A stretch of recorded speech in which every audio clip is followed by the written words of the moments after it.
Ողջույն սիրելի հայրենակիցներ, եթերում Նանտապանն է։ Եվ այժմ մենք զրուցելու ենք բանաստեղծ թարգմանիչ Հակոբ Մովսեսի հետ։ Ողջունում եմ, պարոն Մովսես։ Շատ շնորհակալ եմ, որ ընդունել եք հրավերը եւ շնորհակալ եմ, որ եկել եք։ Այսպեսի հարց եմ նախապատրաստել ձեզ համար։ Ինչու ենք մենք հայերս աշխարհին փորձում հասկացնել կամ ինչ ենք փորձում հասկացնել, ես այսպես հուշող պատասխան տամ։ Ինչու ենք փորձում աշխարհին եւ ինքներս մեզ հասկացնել, որ մենք չկայացած պետություն ենք, որ մենք մի ազգ ենք, որը իրար հանդեպ խիստ անհանդուրժող է։ Ոչ ընդդիմություն ունենք, ասում ենք, կամ ռուսական գործակալ է, կամ Ռուսաստանի գործակալ է, Եվրոպայի գործակալ է, չգիտես ում գործակալն է։ Իշխանությունները անգամ իրենց իսկ բերանով ասում են, որ իրենք այդպես էլ կառավարել չսովորեցին, այդ հայտնի 0 դասարան, առաջի դասարան, 0 դասարան, 7 տարի եւ այլն։ Եվ այսպես, ինչու ենք, եւ դա ինչ հետևանքներ կարող է ունենալ։ Հա, մոռացա նշեմ ազգային ժողովում, էլի աշխարհն է տեսնում այս ամենը, աշխարհը տեսնում է նաև այն, թե ինչպես են իրար վերաբերում ազգային ժողովում, ինչ հարցեր են քննարկվում, արդյոք մենք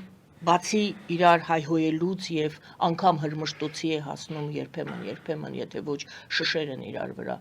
շպրտում, մենք ինչ որ տեսնում ենք ընդհանուր հարցերի քննարկում եւ ընդհանուր հարցերի լուծում, ինչ որ շատ հետաքրքիր օրենքի առաջ բերում, հանդես բերում եւ ընդունում։ Սա տեսնում է աշխարհը։ Ինչու ենք այդպես անում։ Շատ բարդ հարց եք տալիս, իմ պատկերացումների սահմաններում ես կարծում եմ, որ հարցը երկու բաժնից է բաղկացած՝ պետական տրադիցիայի, ավանդույթի եւ ազգային խառնվածքի, տվյալ դեպքում, որը նույնպես պետական համակարգի, ավանդույթի շրջանակներում է։ Բանն այն է, որ մենք ոմանք ասում են 4-5-րդ դարից, ոմանք ասում են 7-րդ, ոմանք ասում են անի կործանումից հետո մենք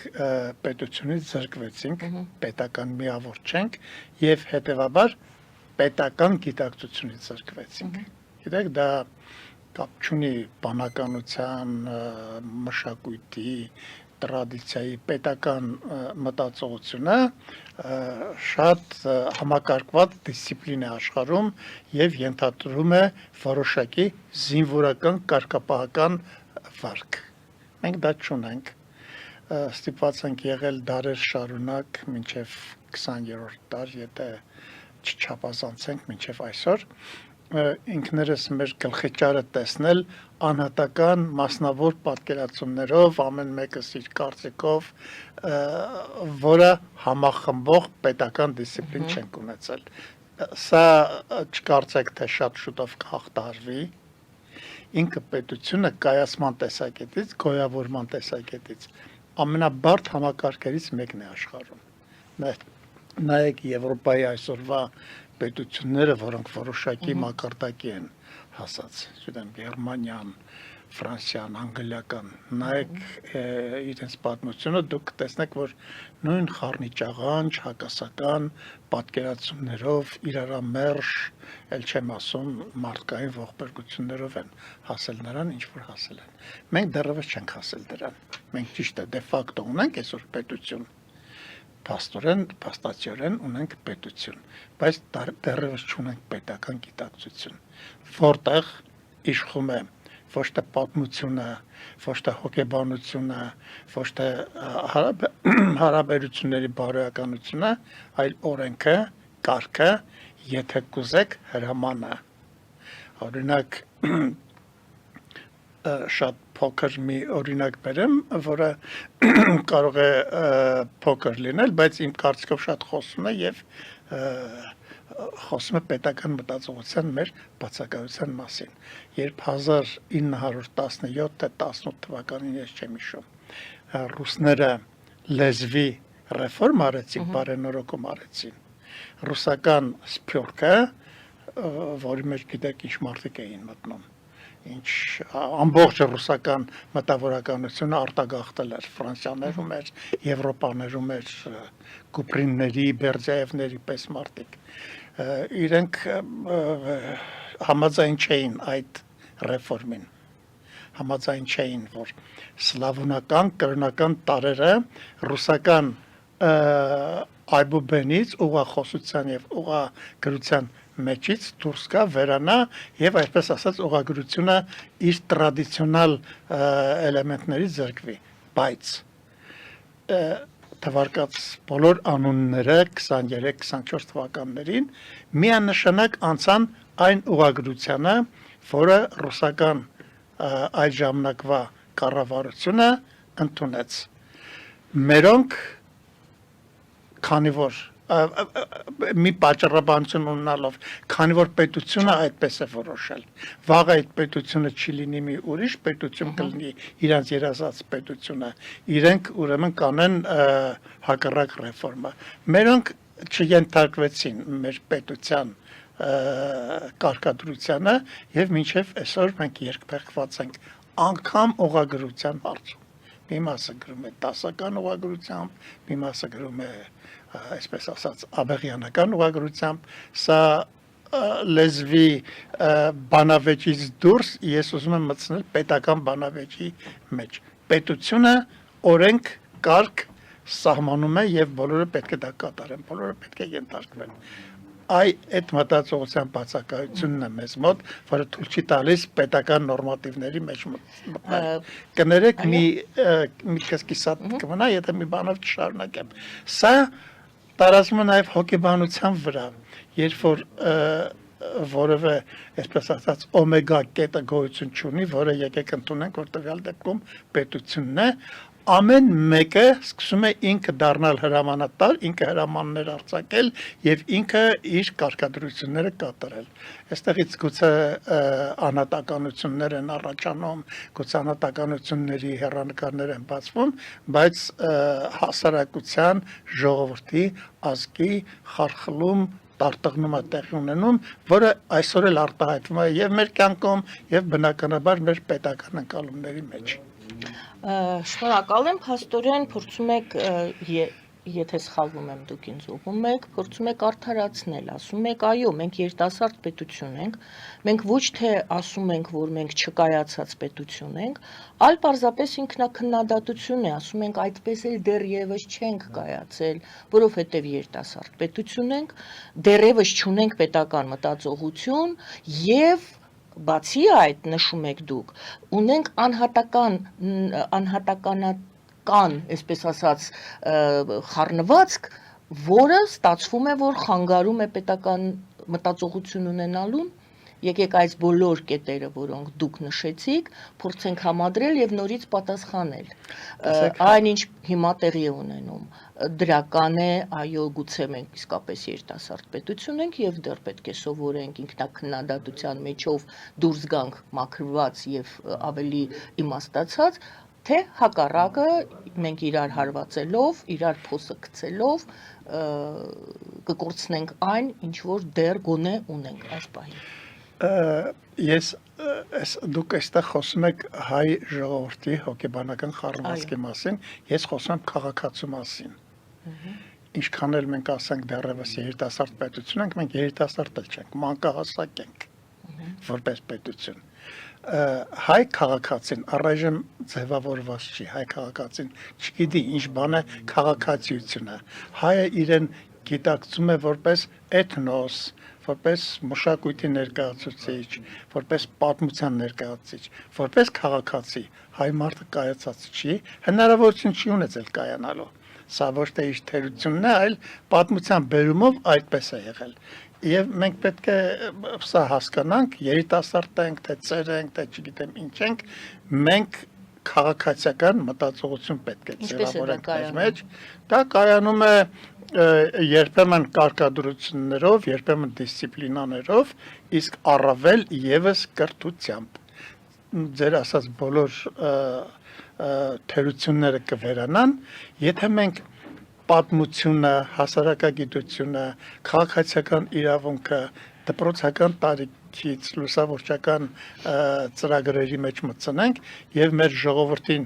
բացի էթնիկական միավորից, մշակութային միավորից սովորացնենք նաեւ թե ինչ բան է քաղաքացին, որը շատ վիթխարի մեծ շնորհ է մարդու ուսերին դրված, որը պատմության կերտիչ ուժերից մեկն է, որը գոյություն ուներ նախնադարյան ժամանակներից, հռոմեական իմպերիում Հռոմը ինչի վրա էր կայացած։ Կայացած էր հռոմեական կայսրության քաղաքացում իրավունքի եւ պարտականությունների վրա։ Եթե քաղաքացին քաղաքացի չէ, նա ոչ իր իրավունքներն է հասկանում, իրավունքները հասկանում է որպես անարխիա, այդ է ինչի է այսօր մեզ մոտ այսպեսի ուրեմն իրարամերժ եւ խուժդուժ իրավիճակ։ Իրավունքները հասկանում է որպես անարխիա, իսկ իր պարտավորությունները, որի համար իրավունքը միջազգային իրավունքը հատուկ բառ է ստեղծել դու այսինչ պետության պոդնի հայերեն հպատակ կներեք հայ ոչ էլ իրեն որպես հպատակ է պատկերացնում եթե նա քաղաքացի չէ ուրեմն իր իրավունքները պատկերացնում է որպես անարխիստ իր հպատակությունը պատկերացնում է որպես ստրկություն պատմությունը այստեղ դատելու կամ մեղադրելու կամ գովելու ոչ մի բան չկա պատմական փորձը բերել հասցրել է իրեն այդ մակարդակին հիմա մենք կանգնած ենք նոր իրավիճակների առջև որտեղ պետք է այդ գիտակցությունը մեր ժողովրդին ներշնչվի ցավալի է ձեր ասած հակասությունները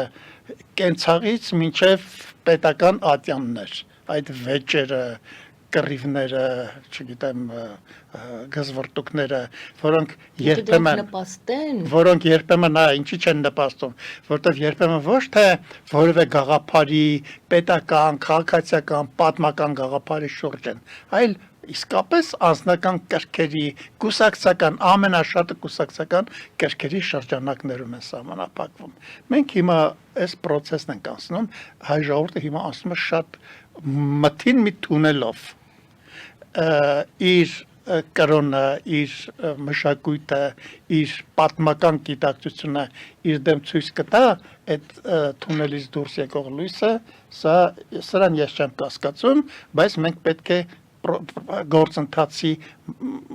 գործընթացից ելնելով դատողություններ անենք։ Փաստորեն մենք ունենք պետություն, բայց ժողովուրդը մեր պետք է դեռ սովորի դառնալ քաղաքացի պետք է դառնա, հպատակ պետք է դառնա նաև քաղաքացի եւ երկրի հպատակը, ոչ թե սրաներա, այս եւ այն։ Ուրիշ երկրի հպատակ գոյություն չունի, ուրիշ երկրի ստրուկ գոյություն ունի եւ իր օրենքների Եթե մենք պատմական միջնադարից մինչև 18-10-րդ դար ենք բանանում, դատողություններ անում, հպատակ տերմինը քաղաքացիական օրենսգրքի տերմին է, դա քո պարտավորությունն է, որ դու քո պետության հանդեպ ոչ միայն ուրեմն իրավունքներ ունես, իսկ ունես, դու պետք է քո քաղաքացիությունը պահանջես քո պետության, այսպես ասած, կոկորտից կարճելով, բայց միաժամանակ դու պետք է քո հպատակության պարտավորությունները անես, ուրեմն եթե ձևակերպենք, առանց հպատակ քաղաքացին անարխիստ է, առանց քաղաքացի հպատակը ստրուկ է։ Դա նաև ես հիշեցի այսպիսի տեսակետ, ասում են դարեր շարունակ, տարիներ շարունակ, քանի որ պետականությունից զրկված է եղել, այո, գալիս ենք այդ պետական մտածողության պակասին, բացակայությանը կամ պակասին, դարեր շարունակ չունենալով պետականություն, մենք եղել ենք նայած որտեղ հայերը ծրված են եղել, որտեղ են ապրել, ռուսահպատակ, տվյալ պետության օրենքների տակ, պետության օրենքների տակ եւ լինելով այդ տարբեր ազգերի տակ, տարբեր երկրների պետությունների հպատակ, ընդվզում է եղել, որպեսզի ինքնապաշտպանվի հայը, նա անդադ ընդվզել է եւ քանի որ չունենալով իր պետությունը նա ընդվզել է որպեսզի պահպանի, հիմա ունի իր պետությունը պետությունը, բայց այսպես ենթագիտակցորեն այդ ընդվզումը մնացել է եւ հիմա անտրամաբանական բան է ստացվել։ Շատ ճիշտ է։ Նա ապրում է իր երկրում, բայց պայքարում է իր երկրի դեմ որպես Օսմանյան կայսրության դեմ, որպես ռուսական կամ, չգիտեմ, եվրոպական հռոմեական կայսրության դեմ։ Ինչպես հաղթահարենք, դա արդեն երևի ես ասացի ենթագիտակցորեն, բայց դա լուսավորչական հարց է, ինչքան պետությունը կայանա, ինչքան ժողովուրդը ազգաբնակչությունը, հասարակությունը տեսնի, որ պետությունը ավելացնում է քաղաքացիական իր հնարավորությունները, այնքան ինքը պետությունը կընկալի, որպեսզի այստեղ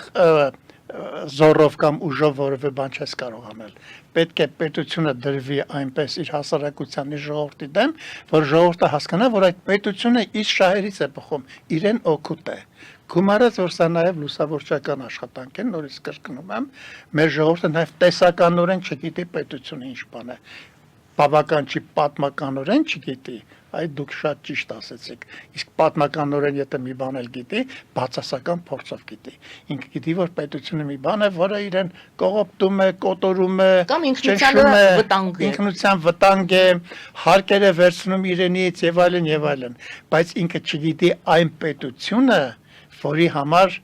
քրիստոնյա աշխարհը սկսած նախաքրիստոնեական շրջանի հունական պոլիսից, չէ, մինչև այսօր պայքարել է եւ հասել է ինչ-որ վիճակների։ Այ երբ որ մենք կունենանք Գերմանիայի կամ Ֆրանսիայի պես պետություն, հավատացեք մեր ժողովրդի ընդվզումները այդ պետության դեմ արդեն կլինեն քաղաքացիական, գաղափարական, իդիոմատիկ, ոչ թե անձնական։ Այս հարցը ես երեք եւս իմ հյուրերից մեկին ուղեցի, ես կրկնում եմ այս հարցը, կներեք կրկնության համար։ Մենք սովորենք, մենք գիտենք, մեր խոսույթի մեջ կան եւ գիտակցության մեջ կան հայկական քաղաքակրթություն, հայկական մշակույթ։ Հիմա ուզում եմ հարցնեմ, հայկական պետականաշինության ինչ-որ մշակույթ մենք կարող ենք կամ ունեցել ենք վերգտնենք, կամ կարող ենք մշակել մերը, ես հասկանում եմ, որ ամբողջ աշխարհը ունի այդ օրենքները, կա մայր օրենք, սահմանադրություն է կոչվում, հետո օրենքներ կան, կարգավորվում են օրենքներով, եւ միջազգային եւ տեղային օրենքներով։ Արդյոք դա մշակույթ չէ, արդյոք դա իսկապես քաղաքակրթության ինչ-որ մի փուլում չենք մենք գտնվում հայկական քաղաքակրթության, այս փուլում, երբ որ մենք ունենք պետականություն եւ պետականաշինություն պետք է իրականացնենք եւ արդյոք մենք ունենք այդպիսի մշակույթ կամ կարող ենք ձևավորել այդպիսի մշակույթ, որ ունենանք հայկական պետություն ընկալում, հայկական կրթություն, հայկականություն, հայկական մշակույթ, հայկական պետություն։ Այո, պետությունը պարտավոր է իր էթնո հատկություններին տեր կանգնել եւ պահպանել։ Բայց պետությունը աշխարհում այն հասկացությունն է, որը ամեն օրվա հետ միասին ամեն օրվա մեջ վերամարմնավորվում է։ Մի տարի առաջվա Ֆրանսիան կամ Ամերիկայի Միացյալ Նահանգները իրավունք չունի լինել այսօրվա Ֆրանսիան կամ Ամերիկայի Միացյալ Նահանգները։ Պետությունը ինքը սինխրոն համաժամանակյա երևույթ է։ Իմիջայլոց դրան ամեն ինչ քրիստոնեական ընդհանրապես մտածողության մեջ ամեն ինչ համաժամանակյա է, մշակույթը նույնպես։ Եթե 5-րդ դարի մշակույթը, հայ 5-րդ դարի մշակույթը այսօր ժամը հիմա 11-ն է, ծնված չէ այսօր ժամը 11-ին, ուրեմն ինքը մնացել է 5-րդ դարում։ Պետությունը ինքը բայց այնտեղից սերմեր չեն եկել այստեղ։ Իհարկե այնտեղից սերմերն են եկել, բայց այսօր են ծլել։ Անցյալը մի բան է, որը ինչքան որ մարդը հետ է վերադառնում իր անցյալ, այնքան էլ անցյալը բաղձում է, երազում է, որ իր տերը իրեն բերի ապագա, իրեն բերի ներկա, իրեն բերի իր մեջ։ Սա մեր ժողովրդի ամենա կրիտիկական պատկերացումներից մեկն է, որը մեզ սպառնում է քարացնել անցյալի մեջ եւ ավելի բացեք, որովհետեւ ինձ համար այդքան հասկանալի չեղավ այս ձեր միտքը։ Տեսեք, ինքը պատմությունը մի կետ է, որը անցյալից հոսում է դեպի ապագա։ եթե գետի ուրեմն ակունքը կտրում ես, գետը այլևս չի հոսում, բայց եթե դու գետաբերանն ես կտրում, գետը վերածվում է ճահիճի, վերածվում է անիմաստ մի ջրահոսքի եւ ճահիճի։ Անցյալն ու ներկան նույն բաներն են դրանք, տարբեր բաներ չեն։ Եթե մենք անցյալի մեջ ենք, բայց անցյալը մեր ներկայի մեջ չէ, դա նույնքան վտանգավոր է, նույնքան վնասակար է, ինչքան հակառակը։ Դե դրա համար ես ասի հայկական քաղաքականության փուլում ենք, հասնենք դրան, ուրեմն պետությունը նրա համար է, որ պահպանի տեր կանգնի ժողովրդի պատմությանը, ակունքներին, մշակույթին, լեզվին, երգին եւ այլն։ Բայց ինքը պետությունը, ինքը նորից կրկնենք սինխրոն երևույթ է, ինքը նորությունների ամեն օրվա վերամարմնավորումների մեջ է։ Աշխարհում չի կարող լինել հին պետություն։ Վերցնեք օրինակ Չինաստանը, տեսնում եք, չինական տրադիցիան ավելի պակաս չի, քան հայկականը, եւ ավելի, այսպես ասած, պակաս ինքնատիպ չի։ Չէ, դա առանձին, ինքը իր մեջ ամփոփված, ինքը իր մեջ, ուրեմն նույնիսկ կարելի ասել, մեկուսացած մշակույթ է։ Եթե օրինակ դուք այսօր չինական բանաստեղծությունը կարտակ կամ ճապոնական բանաստեղծությունը, դուք կտեսնեք միջնադարի Չինաստանը, միջնադարի Ճապոնիան, բայց դուք նայեք այսօրվա չինական պետությունը կամ ճապոնական պետությունը, դա ժամանակակից, գերժամանակակից, սուպեր ժամանակակից պետություն է, սուպեր ժամանակակից հասարակությամբ, օրենքի, իրավունքի, տրադիցիաները իր մեջ պահպանող, ավանդույթները իր մեջ պահպանող, բայց այսօրվա չափանիշներին ենթակա մի հասարակություն, մի պետություն, մի միջավայր։ Պետության կենսունակության միակ ճանապարհը այն է, որ պետությունը ամեն օր պետք է վերամարմնավորվի, վերածնվի, թարմացվի։ Այդ պետությունն է, որը կարող է իր անցյալին տեր կանգնել։ Անցյալի մեջ մնացած, անցյալի գաղափարներով ապրող պետությունը չի կարող իր անցյալին տեր կանգնել։ Ինչ վերաբերում է մեր անցյալից քաղվելիք պետական տրադիցիաներին, այո, դրանք կարող են մեր պետության այսօրվա պատկերացումների մեջ տեղ ունենալ։ Եվ գենդերային քաղաքականության հարցում, եւ մշակույթի հարցում, եւ մարդկային էթիկայի, էսթետիկայի, բարոյականության բոլոր տեղերում այսօր իրենց, այսպես ասած, ուրույն տեղը կարող են ունենալ, բայց Հայաստանի Հանրապետությունը պետք է լինի այսօրվա պետությունը։ Ինչ որ օղակ է պակասում, գուցե մենք ասում ենք մտավորականները իրենց դերն ունեն, գուցե մտավորականները ինչ որ անելիք ունեն, գուցե, չգիտեմ, փորձագետներ, պետք է փորձագետների խումբ նստի եւ մշակի, թե ինչպես այդ կապող օղակը լինի անցյալի եւ ներկայի պետականաշինության մասին է խոսքը։ Ես չեմ խոսում տնտեսական հարցերի շուրջ, դա մասնագետներն են անում, չեմ խոսում մնացած բնագավառների, բայց խոսում եմ հենց այս բնագավառի, որը կապված է երևի անգամ մենտալիտետի հետ, կապված է հին ավանդույթները այժմյական ժամանակակից Հայաստան, այո, արդիականացնելու հետ։ Ես հիշում եմ, ես եղել եմ տարիներ առաջ Թուրքմենիայում եւ ես զարմացած եմ, նույն այո Չինաստանը վերեցիք, ես զարմացած եմ ինչպես է միահյուսված իրենց ավանդույթը այսօրվա կենցաղի եւ այսօրվա մտածելակերպի իրողությունների հետ։ Դա նշանակում է, որ Թուրքմենիան ապագա ունի։ Չնայած նայել է փակված, դրանք հակվում են հենց դրա համար, յուրաքանչյուր մշակույթ, գերմանական, ֆրանսիական, թուրքմենական, թուրքական, ինքը իր մեջ ամփոփված կոնգլոմերատ է, բայց այդ իր մեջ ամփոփվածությունը նրա համար է, որպեսզի ինքը կարողանա ժամանակակից, արդիական իր պոտենցիալները ձեռք բերի։ Խոսքը սրա մասին է։ Մեր ժողովուրդը տրադիցիա ավանդույթ բառից վախենում է, հենց որ այս բառը ասում ես, ինքը անմիջապես հասկանում է 18-րդ դար, 5-րդ դար, 7-րդ դար։ Մեր ժողովրդի գիտակցության մեջ չկա, որ ավանդույթը այսօրվա ավանդույթ է, ավելի կոնկրետ խոսենք, ենթադրենք կնոջ եւ տղամարդու հարաբերությունները հայկական ավանդույթի մեջ, որը եւ ավանդույթային, եւ կրոնական, եւ ծիսական հազար ու մի կողմեր ունի։ Հագուստի, զգեստի պետք է մնա էականորեն նույնը, բայց ֆորմաներով, ձևերով չի կարող մնալ նույնը։ Այսօր պետք է հայկինը հագնի այսօրվա տարազը, հայ կնոջ եւ տղամարդու հարաբերությունները պետք է լինեն նույնքան ծիսական, ինչքան 5-րդ դարում, բայց այսօրվա ֆորմաներով, այսօրվա ձևերով, Հիմա իմ այսօրվա հարցը պատկերացումներով։ գուցե ինչ որ օղակ կա, գուցե ինչ որ մասնագետներ պետք է լինեն, գուցե ինքնաբերաբար դա չի լինում, գուցե պետական այրերը կամ իշխանություն կոչվածները դա իրենց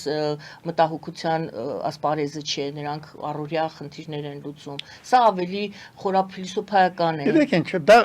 դուք ճիշտ եք ասում, սա մշակութային խնդիր է, օրինակ տեսեք 10-րդ դարում եվրոպական քրիստոնեական մտքի մեջ մի վիթխարի քննարկվող թեմա կար, ընտանիքի թեման։ Հազարավոր, այսպես ասած, այս տարբերակումներով, որը որպես թեմա մեր գրականության մեջ մտած չէր։ Բայց խնդրեմ, հայտնվեց Մուրացյանի պես ինտելիգենտ մտավորական մի գրող, որը պատմական վեպ գրեց Գևորգ Մարզպետունի, որի հիմքում դրված է հայ ընտանիքով հայ ժողովրդի պատմությունը ապահովելու եւ ապահովագրելու գաղափարը։ Եվ ինչ տեղայնացված, ինչ գեղեցիկ, չէ՞, սերը այնտեղ ընտանիքը չպատնենք հիմա այդ վեպը։ Այո, այստեղ մեր մշակույթը շատ մեծ դեր ունի խաղալու, այստեղ ինձ ու ձեզ մնում է ավելացնելու, որ պետությունը օրենքի, կարգի, հրահանգի, նորմատիվների զատ եւ առաջին հերթին նաեւ մշակութային երևույթ է։ Գերմանացի մի մեծ փիլիսոփա 10-րդ դարի Յակոբ Բուրքհարտ ասում է մշակույթի վերջնական ֆորման, վերջնական նպատակը պետությունն է։ Եթե ազգի մշակույթը, ժողովրդի մշակույթը պետության չի հասել, ոչ մի բանի չի հասել, մնացել է գեղագիտության, էսթետիկայի, սին, այսպես ասած, օթեղեն ոլորտներում։ Այո, պետությունը մշակութային երևույթ է, օրենքը մշակութային երևույթ է, 5 կտակարանի ամբողջ նորմատիվները օրենքի վրա են հենված եւ այդ օրենքն է ապահովել բարոյականությունը, էթիկան, հրեա ժողովրդի ամբողջ պատմությունը մինչեւ այսօր հիմնված է հին ուխտի էթիկայի վրա։ Ես չգիտեմ, մեր ունկնդերը գիտի, թե չգիտի, որ Իսրայելը սահմանադրություն չունի։ Իսրայելը ասում է իմ սահմանադրությունը 5 կտակարանն է։ Տեսեք, պետական մտածողության նորմատիվավորման ինչ ընկալունակություն, բայց Իսրայելը այսօր ժամանակակից պետություն է, գերժամանակակից եւ կերտում է իր պատմությունը։ Արդյոք մենք այսօր չունենք ընդհանուր խնդիր, որը կմիավորի բոլորին։ Բոլորը մտահոգված են, այո, այդ վեճերը, այդ անգամ իրար հրմշտելը եւ հայհոյելը երկու կողմն էլ համարում են, որ դա անում են հանուն իրենց պետության։ Իրենք այդպես են կարծում, այդպես են, ուզում ասեմ, չարությամբ չեն պետության նկատմամբ լծված, այլ հարց է, թե դա ինչ արդյունք է ունենում։ Իսկ գուցե մենք ընկալենք, որ մենք ունենք ընդհանուր խնդիր, ընդհանուր խնդրեմ, այն է հայկական հարց, եւ միավորենք մեր ուժերը ինչ է պետք, արդյոք դա հնարավոր է։ Միավորենք մեր ուժերը պետականությանը, մեր ինքնությանը սպառնացող վտանգների առջև։ Ինչու մենք այս պահին չենք միավորվում։ Արդյոք չունենք այդ խնդիրը։ Ունենք, իհարկե ունենք։ Արդյոք չունենք այդ խնդրի իսկապես օրհասականության, այսպես գիտակցումը, որ մենք խնդիր ունենք, այո, այսօր պաշտպանելու պետականությունը պաշտպանելու խնդիր ունենք։ Մենք ունենք այդ խնդիրը, հայ ժողովրդի, մեր ժողովրդի այսօրվա գերխնդիրը եւ ներսում եւ դրսում նկատի ունեմ մեր սփյուռքահայության ստվար զանգվածները։ Հայաստանի Հանրապետության կայացումն է։ Եթե մենք չկայանանք որպես պետություն, եւ ներսի ժողովուրդը եւ մեր սփյուռքահայությունը թող չմտածի, թե ինքը կկայանա կամ կկայանա որպես բան, որպես էթնիկ միավոր։ Ուրեմն այլ պետության հպատակ։ Այլ պետության հպատակ, հա, թեկուզ նաեւ քաղաքացի եւ հպատակ։ Բայց այստեղ մի ուրիշ բան էլ կա, ձեզ կարող է թվալ, թե ես մեղմացնում եմ հանգամանքները, բայց մենք 30 տարվա քաղաքական եւ քաղաքացիական նոր իրավիճակ ունենք, որտեղ շատ մեծ նշանակություն ունի նաեւ կողմնորոշման օրենտացիայի հարցը։ Մեր ժողովրդի գիտակցության մեջ նույնպես օրենտացիայի տարբեր աստիճաններ եւ տարբեր պատկերացումներ կան։ Եվրոպական, ռուսական, տեղական, աշխարհաքաղաքական եւ այլն եւ այլն։ Եվ քանի որ Հայաստանը ինքը բաժանված է եղել տարբեր ազդեցությունների մեջ, այդ տարբեր ազդեցությունները այսօր իրենց գլուխը բարձրացնում են նաեւ մեր պետության օրենտացիայի հարցում։ Եթե մեր ժողովրդի մի մասը այսպես Ռուսաստանի հետ է պատկերացնում իր ապագան, դա իր տրադիցիաները ունի։ Եթե մի մասը պատկերացնում է եվրոպական քրիստոնեական աշխարհի հետ, դա էլ իր տրադիցիաները ունի։ Իսկ աշխարհաքաղաքական իրավիճակն էլ ռեգիոնում այնքան բարդ է, որ մեր ժողովուրդը իսկապես կողմնորոշվելու շատ բարդ խնդրի առաջ է կանգնած, քանի որ ոչ թե չի պատկերացնում, թե ով է, ինքը չի պատկերացնում իր խնդիրների տարաբաժանումը այսինչ մասը, այս մեկնակետով, այնինչ մասը, այն մեկնակետով եւ այլն եւ այլն։ Այս հարցում նույնպես խառնիճաղանջ մի բան գոյություն ունի մեր ժողովրդի գիտակցության մեջ եւ քաղաքացիական այս գիտակցության պակասն է, որը նաեւ իրեն իր կողքի հարևանների հետ ոչ թե առավելապես հաշվենկատ շախմատային հարաբերությունների է մղում, այլ էմոցիոնալ պորտկուն։ Մեր ժողովուրդը այսօր չի պատկերացնում, ոնց պետք է ինքը ապրի 300 կիլոմետր սահման ունեցող Թուրքիայի հետ օրինակ, Թուրքիայի պետության հետ, որը ռեգիոնի ամենաուժեղ պետություններից մեկն է, որը ընդհանրապես միջազգային հարաբերությունների մեջ այսօր իր կշիռը ունի։ Ինչպես պետք է հարաբերվի Ադրբեջանի հետ, որի հետ 30 տարի մենք պատերազմական վիճակի մեջ ենք եղել եւ որի իշխանությունները անընդհատ ատելության թույն են սերմանում հայ ժողովրդի հանդեպ, սրանք հարցեր են, որոնք մեր ժողովուրդը, ես նորից կրկնում եմ, իր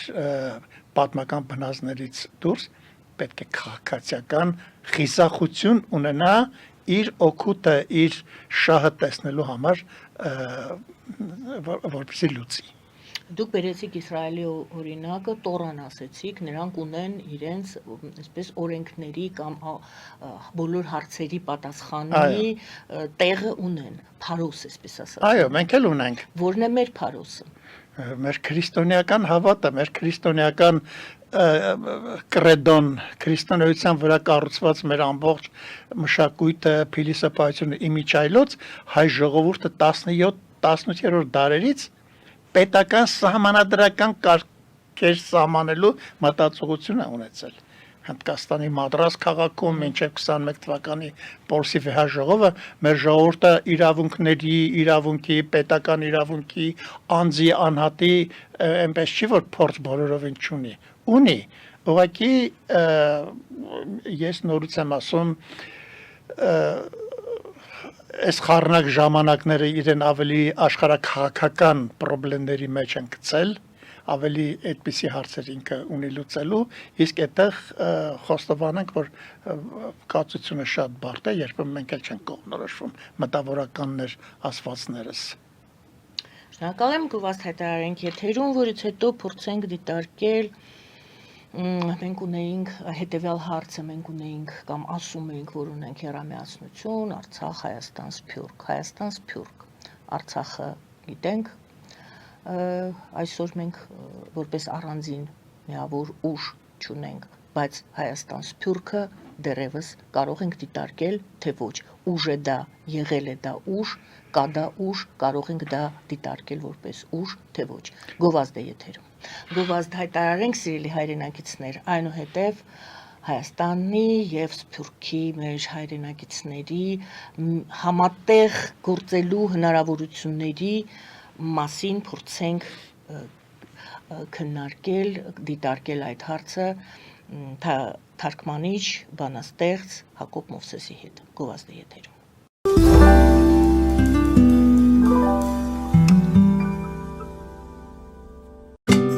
Ինչ է պետք տունը, առանձնատունը կամ ամառանոցը հաճելի, հարմարավետ դարձնելու համար։ Ճիշտ ընտրած կահույք, օրիգինալ դեկորներ, հյուրերին ընդունելուց գեղեցիկ սպասք, գուցե նոր սփռոց։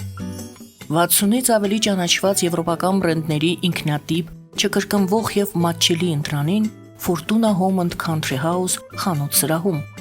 Նորավոճ սպասք եւ կահույք հորեկա բնագավառի համար, տեքստիլ, տնտեսական ապրանքներ, ամեն ինչ գեղեցիկ կյանքի համար։ Ընտրեք այն, ինչ վաղուց փնտրում էիք Fortuna Home and Country House-ում, ձեզ համար եւ որպես նվեր ձեր մտերիմների համար։ Jackpot հագուստի վաճառակենտրոնը վերաբացվել է Թահանգա քաղաքում։ Նոր տեսականի, նոր արժեքներով ու նոր զեղչերով։ Եվրոպական հագուստ եւ կոշկեղեն կանանց, տղամարդկանց եւ երեխաների համար։ Օծանելիք, ճամպրուկներ, պայուսակներ, գիշերանոցներ, գոտիներ եւ դրամապանակներ։ Մեծ ապրանքատեսականի, մեծ զեղչերով։ Համեցեք Jackpot Թահանգայում։ Հասցեն 7057 Foothill Boulevard։ Հեռախոս 818 813 2252։ Jackpot։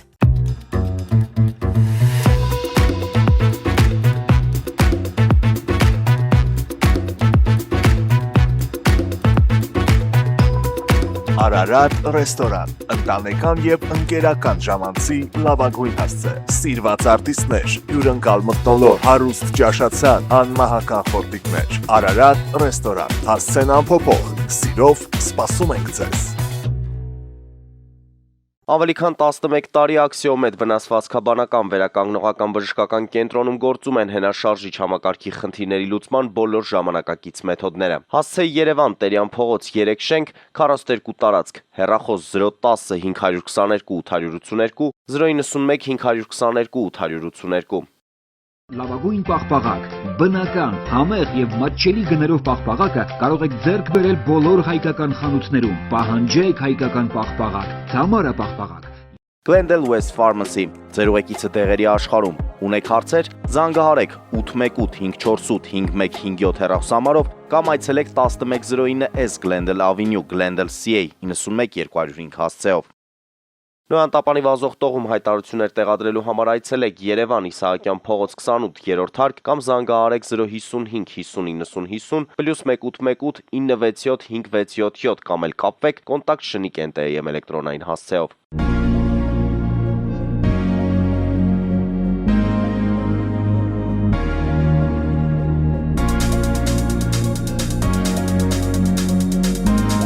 Տպագրեք ձեր գիրքը Նոյան տապան տպագրատանը, ինչպես նաև թերթեր, ամսագրեր, բուկլետներ եւ այլն։ Հասցեն քաղաք Երևան, Իսահակյան 28 առաջին հարկ։ Հեռախոս Հայաստանից +374 55 50 90 52, ԱՄՆ-ից 818 967 5677։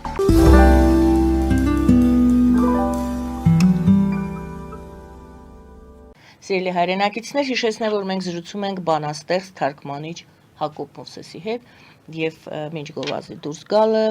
ես այսպես ուրվագծեցի այն թեման, որի շուրջ մենք խոսելու ենք Հայաստան Սփյուռք։ Հայաստանում արդեն շատ Սփյուռքից եկած մարդիկ են, էլի հետ վերադարձածներ կան։ Շատերը ժամանակին լքել են Հայաստանը, գնացել են եւ չգիտեմ, Սփյուռքի մաս դարձել են, թե չէ, այնտեղ էլ շատ բարդ են վերաբերում, հին Սփյուռք են ասում, նոր Սփյուռք են ասում։ Ընդհանրապես ինչպես ընկալել այսօրվա, ինչպես է գնահատում այսօրվա իրավիճակը, արդյոք դա ուժ է աշխարհասփյուռ հայությունը, տարբեր երկրներում բնակվող հայերը, որոնց մեծ մասը դեռևս հայացքը ուղղում է դեպի Հայաստան, հետաքրքրվում է ինչ է կատարվում Հայաստանում, ցավում է Հայաստանի հետ, ուրախանում է Հայաստանի հետ։ Մենք դա կարելի է դիտարկել որպես ուժ եւ մենք գիտակցում ենք, որ ունենք այդ ուժը եւ ճիշտ ենք օգտագործում, կներեք այդ բառի համար, այդ ուժը։ Ես նկատի չունեմ Սփյուռքը ճիշտ ենք օգտագործում, այդ ուժը, Հայաստան Սփյուռք կապը, դա ուժ է, Շատ լավ։ Կա թե կորցրել ենք դա։ Ձեր հարցին պատմական պատասխան կարելի է տալ, թե որ ժամանակաշրջանից է հայ ժողովուրդը սկսել գաղթել, արտագաղթել։ Զանգվածայնորեն 6-7-րդ դարից 10-11-րդ դարում դա հասավ իր գագաթնակետին Անիի կործանումից հետո։ Եվ այնուհետև 17-18-րդ դարերից դա դարձավ մասսայական երևույթ, մեր մշակույթի մեջ հանդես եկավ Ղարիբի օտարականի պանդուխտի կերպարը, թեման, որը մեր ժողովրդական երկերից սկսած մինչև մեր գրականությունը արծարծվել է։ Մենք պետք է հասկանանք առաջին հերթին, թե հայ ժողովուրդը ինչու է գաղթում։ Իմիջայլոց գաղութ բառը հրեերեն գալուտ բառն է, դա հրեական բառ է, որ մեր լեզվի մեջ անցել է հավանաբար կամ ասորերենից կամ արամեերենից։ Մենք այդ բառը չենք Որ ունեցել։ ինչ է նշանակում։ Գաղութ, Հա, հենց դա էլ հա, նշանակում։ գալուտ, ինչ որ մենք գաղթել։ Հрьяաները պարզ է թե ինչու են գաղթել։ Հрьяաները ուրեմն երբ որ Սողոմոնի երկրորդ թե երրորդ տաճարը ավիրվեց, իրանք զրկվեցին հայրենիքից, առաջին գաղթից հետո Եգիպտոց վերադարձան եւ սկսվեց իրենց այսպես ասած գալուտը, այսինքն սփյուռքային վիճակը, սփյուռքացումը, այդպես ասենք։ Սփյուռքայնացում։ Ահա, այսինքն հрьяաների գաղութի պատճառը պարզ է։ Իրենք երկիրը կորցրեցին եւ սկսեցին գաղթել։ Մեր գաղութայնացման թույլ տվեք այդպես ասել, չնայած այս բառը տվյալ դեպքում լրիվ ուրիշ բան է նշանակում։ Գաղթականացման պատճառները ինձ համար անհայտ են։ Եթե ձեզ համար հայտնի են, խնդրում եմ ինձ ասեք։ Պետականության կորուստ։ Տեսեք, Կիլիկիո վերջի թագավորությունից հետո բայց չէ որ մենք մեր հողից չարտաքսվեցինք, մենք մեր այսպես ասած բնիկությունը ստիպված էինք հպատակվել։ բնականաբար հрьяաներն էլ որտեղ ապրել են հպատակվել են, հպատակությունը այստեղ դեր չի խաղում կամ փոքր դեր է խաղում։ Ես ուզում եմ ասել, որ հայ գաղթականության գաղթելու հայ գաղթականության հիմքում երևի սոցիալական, երևի հոգեբանական ինչ-որ բաներ են դրված, բայց դա համենայն դեպս հայրենիքի կորուստի հետ չի կապված, չնայած որտեվ եթե հայը իր պետականությունը կորցրեց, ինքը իր հայրենիքը չկորցրեց։ Հողը չկորցրեց։ Հողը չկորցրեց, հողը հայրենիքն է։ Ինքը մինչև 1915 թվականը ապրել է իր բնորանում, դրան ասում են ավտոկթոնիկ ժողովուրդ է եղել։ Եվ իմիջայլոց Օսմանյան կայսրությունը դա ընդունել է։ Չմոռանանք, որ Օսմանյան կայսրության փողի վրա գրված էր նաև հայերեն։ Ինչից սկսվեց մեր գաղթը, ինչի մենք սկսեցինք գաղթել։ Պատմականորեն հասկանալի է ավերներ, սոցիալական, անի ավերում եւ այլն։ Բայց վերջին 30 տարում մենք ինչի մոտավորապես 1.5 միլիոն, 2 միլիոն մարդ գաղթեցինք։ Դժվարություններից, ըստ պատասխանը մեկն է, սոցիալական դժվարություններից։ Սոցիալական դժվարությունները առիթ են, որպեսզի ժողովուրդը լքի իր հայրենիքը։ Սա շատ մեծ հարց է, գուցե առիթ են, ես չեմ բանանում, ես գաղթողներին չեմ մեղադրում, բայց ես ուզում եմ, որ մենք ճիշտ հասկանանք հարցի էությունը, սփյուռքի հետ մեր հարաբերությունները ճիշտ կառուցելու համար։ Այսօրվա մեր սփյուռքի 50%-ը, երևի 60%-ը, ինչպես դուք ասացիք, նորար սփյուռքն է, վերջին 30 տարվա մեջ գնացածներն են։ Ինչպես թողնենք ուրեմն իմ հարցերը անպատասխան, ինչու գնացին, ինչ պետք է անենք, որ նրանք վերադառնան եւ ասենք հետեւյալը. ինչպեսին պետք է լինի Հայաստանի Հանրապետության կապը իր սփյուռքի հետ։ Պետք է լինի մի ձևով կարող է լինել, ոչ թե պետք է լինի։ Եթե սփյուռքը հասկանա, որ Հայաստանի Հանրապետությունը իր հայրենիքը եւ պետությունն է, այլ ոչ թե մենք երկու հավասարազոր, այսպես ասած, հատվածներ ենք, որ պետք է իրար օգնենք, որ պետք է իրար օժանդակենք, ոչ, այդպիսի բան գոյություն չունի։ Սփյուռքահայը ապրելով Ամերիկայում, ապրելով Բրազիլիայում, պետք է հասկանա, որ Հայաստանի Հանրապետությունը իր պետությունն է, իր հայրենիքն է, այնպես ինչպես այսօր աշխարհասփյուռ հрьяան, որ հավանաբար 15-20 միլիոն են ամբողջ աշխարհում, իր Իսրայել պետության գիտակցությունը ունի։ Դուք նաև կարծեմ գիտեք, որ ինքը ամեն մի հրյա հարկ է վճարում Իսրայել պետության համար։ Եվ ամեն հրյայի հանդիպման ժամանակ բաժանման խոսքն էլ դուք գիտեք կհանդիպենք Երուսաղեմում Հաջորդ տարի հաջորդ տարի Երուսաղեմում ուրեմն սփյուռքահայությունը փրկվելու մի նորից օգտագործենք այդ բառը Փարոսունի Հայաստանի Հանրապետություն յուրաքանչյուր սփյուռքահայ որը հանդիպում է Ամերիկայի Միացյալ Նահանգներում բաժանվելիս պետք է ասի հաջորդ տարի կհանդիպենք Հայաստանի Հանրապետությունում անկախ նրանից Հայաստանի Հանրապետությունում սոցիալական վիճակը լավ է վատ է դա հարցի մյուս կողմն է պետք է եթե վատ է իսկ իրոք վատ է Հայաստանի Հանրապետությունը աղքատ երկիր է բայց մենք պետք է ազգային մի հատ գաղափարախոսություն ունենանք որ մեր սոցիալական կացությունը չգերադասենք մեր հայրենիքի լեզվի մշակույթի գաղափարներից Այս հարցը այն ձեր պատասխանից է ստացվում, վերադարձնում է մեր զրույցի սկիզբը։ Երբ որ մենք ասեցինք, մենք պետք է զգանք, որ մենք ունենք պետություն, պետական մտածողություն եւ ամենակարևորը մենք պետք է սովորենք լինել քաղաքացի։ Հիմա դուք առաջարկում եք եւ տեսնում եք, որ Սփյուռքում բնակվող հայը որոնք իդեպ շատ հետաքրքիր է վերջին շրջանում ձգտում են ունենալ երկրորդ Հայաստանի քաղաքացիություն շատերը գալիս են դա այո նոր այսպես ալիք է դժվարություններ ունեն իրենք բողոքում են դա առանձին թեմա է միջալոց գուցե ես անդրադառնամ այդ բողոքները կարողանամ հավաքել եւ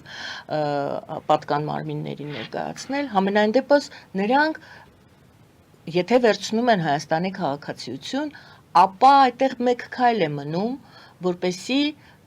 իրենց զգան քաղաքացի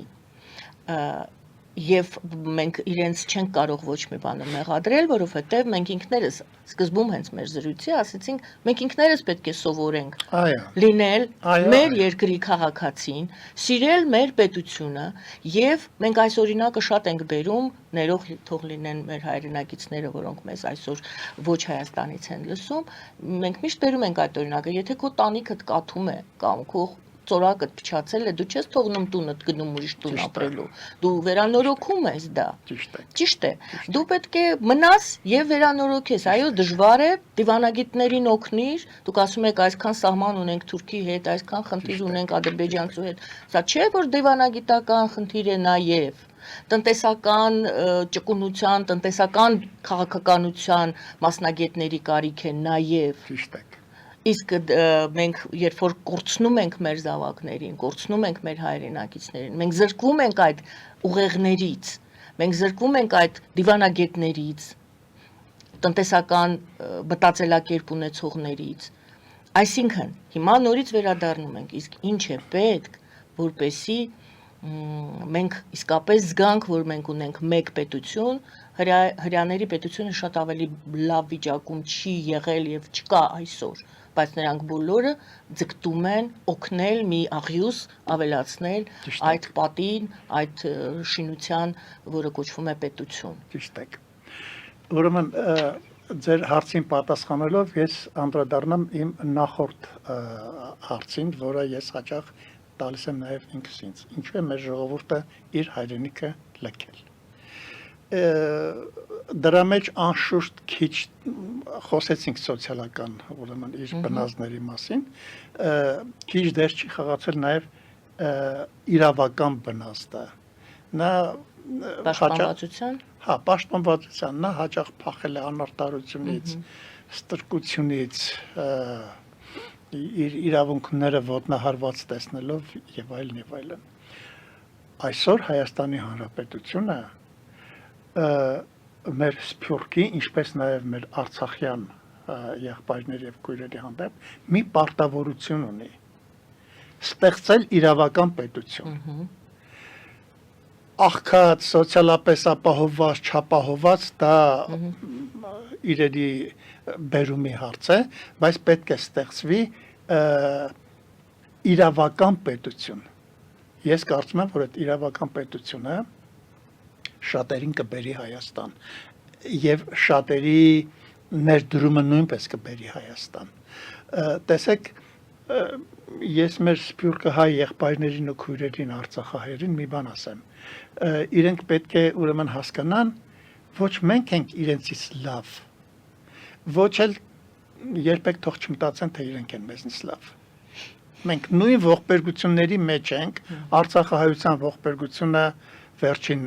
տարիների Արցախահայության ողբերգությունը չի, հայ ժողովրդի ողբերգությունն է։ Բոլորն են ցավը։ Հա, մենք դա մեր պատմության ողբերգություններից մեկն էր։ Սփյուռքահայությունը նույնպես 15 թվականին մեր ժողովուրդը հայրենազրկվեց եւ ամբողջ աշխարհով մեկ տարածվեց, օրինակ իմ ընտանիքը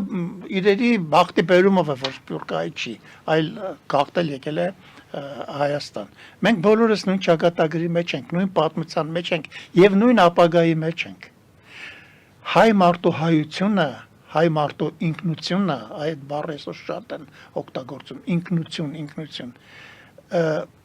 միայն պետությունը, միայն Հայաստանի Հանրապետությունը կարող է պահել։ Որևէ մեկին թող չտվա, թե տրադիցիայի, ավանդույթի, մշակույթի հաշվին իրենք երկար կապրեն։ 2, 3, 4 սերունդ։ 4 սերունդ հետո կանետանա կգնա։ Ուրեմն սփյուռքահայությունը պետք է կարճի այս փարոսից, պետք է տեսնի, որ աշխարհի անծայրածիր հարթությունների մեջ մի լույս կա, որը վառվում է եւ իրեն ուղղություն է տալիս, դա իր պետությունն է։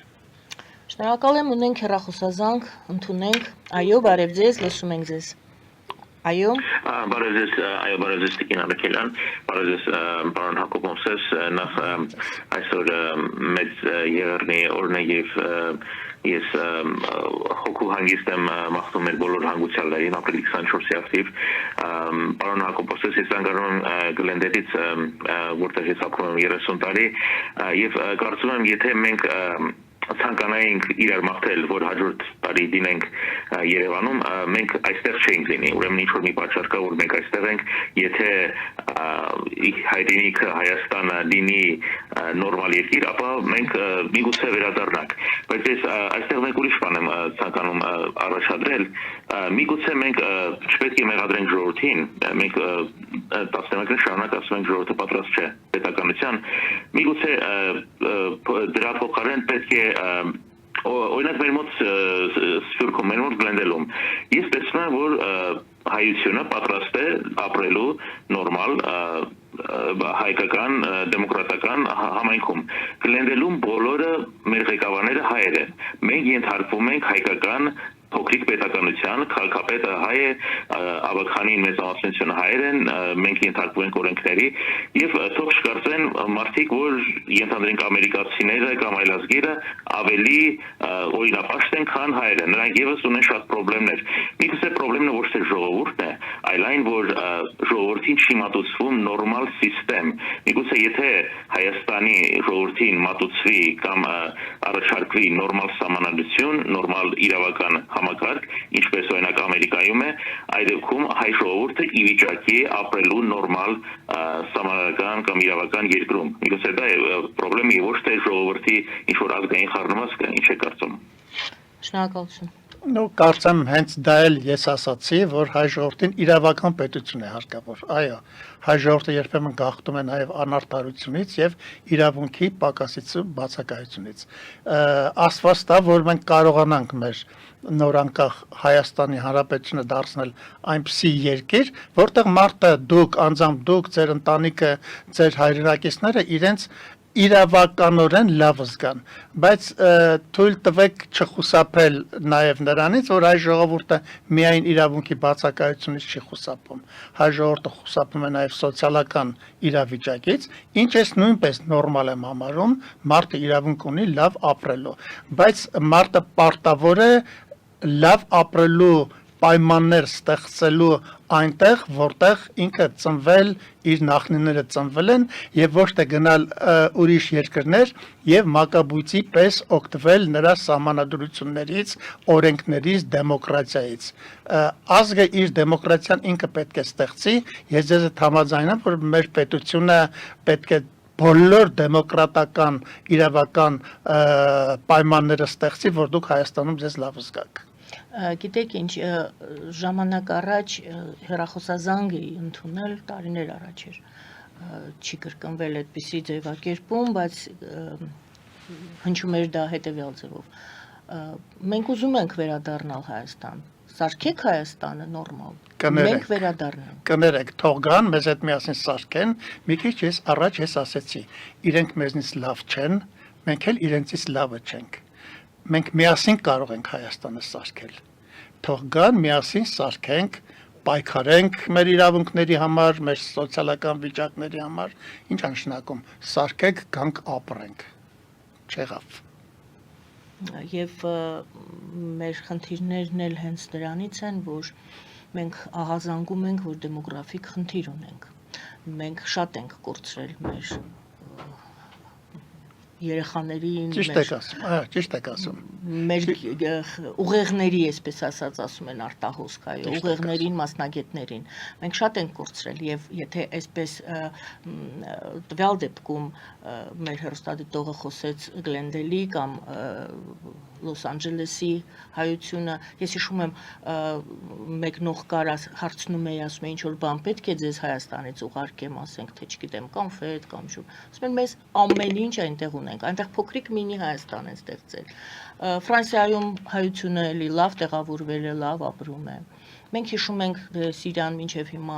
վատ վիճակում է այժմ, բայց սիրահայերը էլի տեղավորվել են, ապրում են։ Այո, հայերը կարողանում են ստեղծել միջավայր, որտեղ բնակվում են եւ իրենց լավ են զգում։ Բանում է, որ իրենց երկրում ստեղծան այդ Այդ միջավայրը։ դեպքում մենք պետք է դրա հետ ուրեմն հաշտվենք, որ մենք չպետք է ունենանք պետականություն, ամեն մեկը գնա ինչ որտեղ իրեն փոքր Հայաստան ստեղծի, Իրա գլուխը պահի, բայց մենք խոսում ենք ընդհանուր հայրենիքի մասին, մենք խոսում ենք Հայաստան պետության մասին, Ճիշտ եք։ եւ մենք խոսում ենք այն մասին, որ եթե այսպես մենք արունակամ լինենք մարդկային Ճիշտ եք տեսակետից, մարդկայնակամ լինենք,